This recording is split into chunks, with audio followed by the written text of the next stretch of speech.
വചന നിമിഷത്തിലേക്ക് സ്വാഗതം. ഏവൻഗേലിയൻ ഭാഗം ലൂക്കോസിൻ്റെ സുവിശേഷം 24-ാം അധ്യായം 13 മുതൽ 35 വരെ. ഉയർത്തെഴുന്നേറ്റ കർത്താവ് ശിഷ്യന്മാർക്ക് എമ്മോസ് റോഡ് വഴിയിൽ വെച്ച് പ്രത്യക്ഷനാകുന്നതാണ് പ്രമേയം. അവരോട് സംവാദിച്ച് അവരെ തൻ്റെ സാക്ഷ്യത്തിനായി നിയോഗിക്കുന്നതാണ് വിശദീകരിച്ചിരിക്കുന്നത്.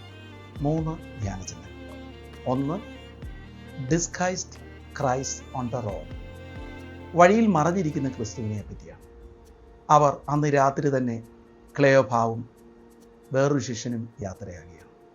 ആ ശിഷ്യന്മാരുടെ മധ്യത്തിൽ അവർ വിഷാദിച്ചിരിക്കുമ്പോൾ ഒരാൾ ചേർന്ന് നടക്കുന്നു. 16-ാമത്തെ വാക്യത്തിൽ അവനെ അറിയാതെ വണ്ണം അവരുടെ കണ്ണ് നിരോധിച്ചിരുന്നു.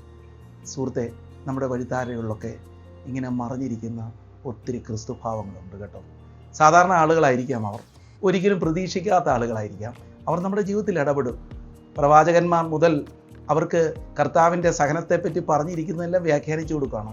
വേറൊരർത്ഥത്തിൽ നമ്മളെപ്പം വിഷാദത്തോടെ നടക്കുമ്പോഴും നമ്മുടെ കൂടെ നമ്മളറിയാതെ ചേർന്ന് നടക്കുന്ന ഒരു കർത്താവുണ്ടെന്ന് നമ്മൾ ആഴമായി വിശ്വസിക്കണം. 2. The designing Christ through his wounds. അവർ തിരിച്ചറിയപ്പെടുന്നത് കർത്താവിൻ്റെ മുറിവിലൂടെയാണ്.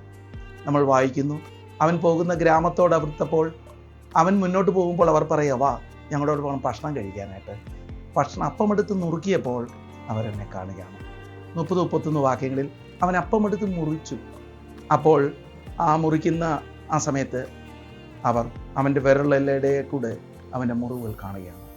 മുറിവുകളാണ് കർത്താവിനെ പ്രസക്തമാക്കുന്നത്. മുറിവേറ്റ് അനുഭവിക്കുന്ന ആളുകളുണ്ടോ? ക്രിസ്തുവിൻ്റെ ഭാവങ്ങളാണ്.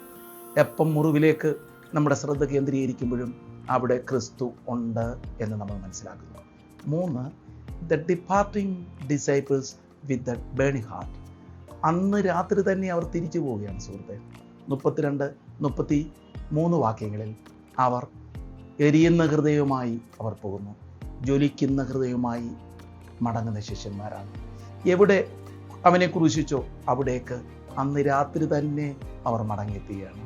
അവർ സാക്ഷ്യത്തിനായി അവർ ഹൃദയത്തെ, അവരുടെ ജീവിതത്തെ, അവരുടെ ശരീരത്തെ സമർപ്പിക്കുകയാണ്. ഉദ്ധിതനായ കർത്താവ് നമ്മെ വിളിക്കുന്നത് നീറുന്ന ഹൃദയമായി, ജ്വലിക്കുന്ന ഹൃദയമായി അവൻ്റെ സാക്ഷിയാകാനാണ്. God bless you.